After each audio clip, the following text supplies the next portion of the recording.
Sadhguru Nath Maharaj Ki Jai, and welcome to Jagadambe Reads the Holy Books of India, Mahabharata187. As you may remember, Duryodhana decided to go to the forest to torment the Pandavas. Chapter 16, Duryodhana's Goshayatra. The Kauravas went to Dwaitavana. Hridaya, Shakuni, Dushasana, and Duryodhana were the foremost among them.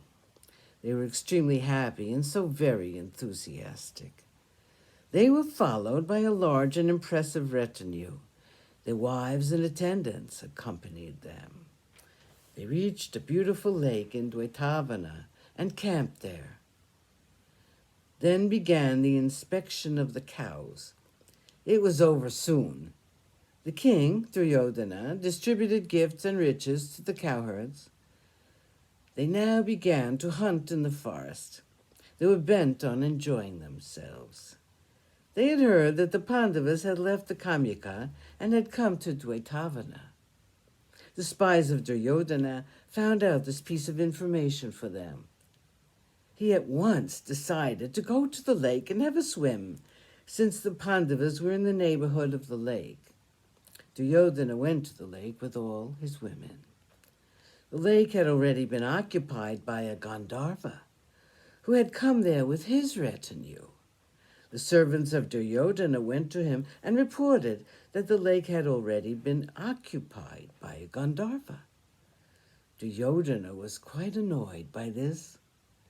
He sent word to the Gandharva that the Kaurava monarch had come there with his queens, and so the lake had to be vacated. The servants carried the command to the Gandharva. He attached no importance whatever to the command. He laughed and said, "Tell that foolish king of yours that I am not bound to obey him. He seems to think that the denizens of heaven will obey his orders. As for you, go away from here soon, if you value your lives. You can go and tell your king what happened here." Duryodhana was very angry when he heard about the insolence of the Gandharva. He collected all his troops and went toward the lake. When the Gandharva heard that the Kaurava monarch was marching toward the lake with the intention of fighting with him, he gave orders to the soldiers to fight back. The army of Duryodhana was frightened by the strength of the Gandharvas, but Hridaya was undaunted.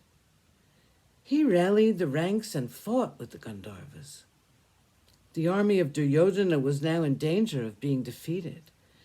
Duryodhana, Shakuni, and Dushasana, with the rest of the crowd, now joined Hridaya and fought with the army of Gandharvas.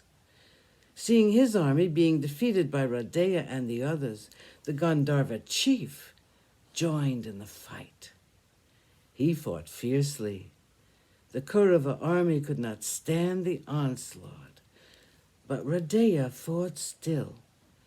Duryodhana and the others, too, fought very well, but they soon found the Gandharva to be too strong for them. Hridaya could not fight any more. He had to leap from his chariot and run away to his eternal shame. At the sight of this, there was panic in the Kaurava army. Duryodhana, however, fought on. He did not turn his back on the enemy. He was made to lose his chariot. He stood on the ground and continued to fight. But he was soon overpowered by the Gandharva. He lifted Duryodhana by the hair, tied his arms behind him with ropes, and carried him away in his chariot. Dushasana and his brothers, too, were tied up and carried away. The women also were being taken away by the Gandharva. There was panic in the retinue of Duryodhana.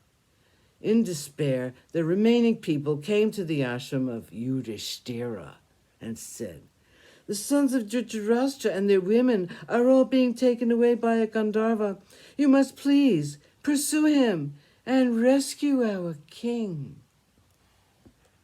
Sadhguru Nath Maharaj Ki Jai. Thank you for coming. I hope you come again.